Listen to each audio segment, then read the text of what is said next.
Lawmaker Regina Ip today officially announced her chief executive bid. Special advisors for her election campaign include supporters of Leung Chun-ying and Henry Tang in the last CE election.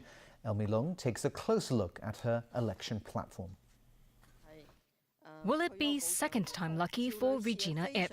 She is running to win back Hong Kong and obviously win the chief executive race. With reference to the Occupy movement and the recent LegCo oath-taking saga, the former security secretary is keen to restore social harmony. Change for the better and change that gives hope to young people. I think I know what they want and I'll be able to lead the government to deliver both continuity and change. Like the current administration, Ip listed increasing housing supply as a top priority. She intends to tackle the problem by importing labour to lower construction fees, speeding up the construction of public housing units and increasing land supply through further land reclamation. She also wants to reorganise the government structure. Besides creating 2 senior posts, Deputy Chief Secretary and Deputy Financial Secretary, she said a Land Planning and Housing Bureau should be set up to streamline housing and land policies. On the economic front, formulate new industrial policies to expand the city's economic structure. The lawmaker is also advocating better retirement protection, including giving more than $4,400 a month to elderly people with assets of less than $112,000. Among other proposed policies, the pro-establishment legislator wants to make Chinese history a compulsory subject at secondary schools. The 66-year-old also pledged to relaunch consultation on constitutional reform and implement Article 23 of the Basic Law by passing the SAR's own national security law. I have worked with the central authorities for more than 20 years.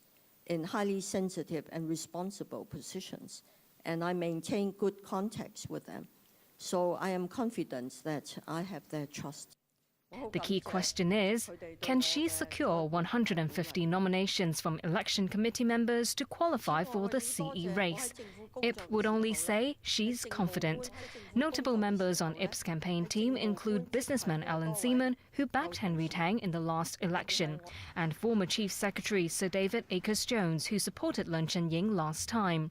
Akers-Jones thinks Hong Kong will be in safe hands under Ip's watch.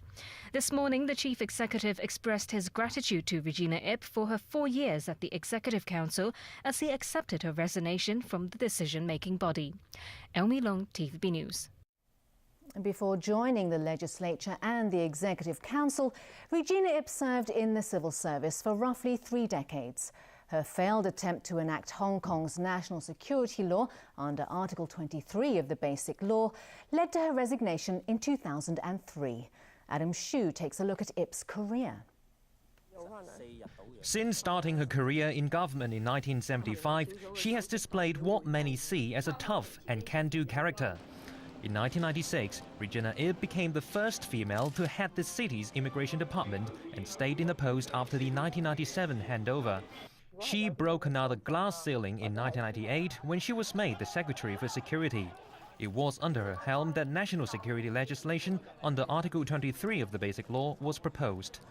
It is about time we implement. We fulfill our constitutional and legal obligation to implement this provision. And of course, we have a moral obligation to protect our own country, even though there is no imminent threat. But the bill was later shelved indefinitely after massive protests in 2003. She stepped down that year and left for America to further her studies at Stanford University.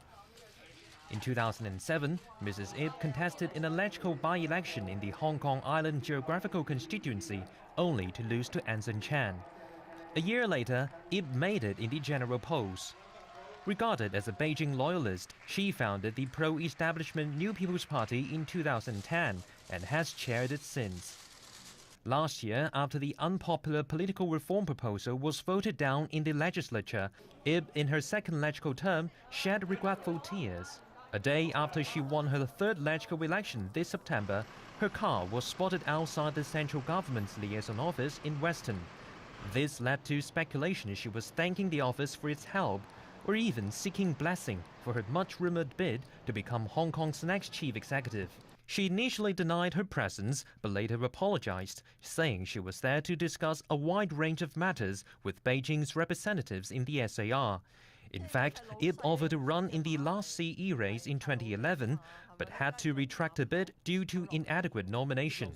Will her second attempt at the CE post also mean another shot at the Article 23 legislation? Asked the reporter last Saturday. Ip scolded the reporter for trying to paint her as a devil of Article 23.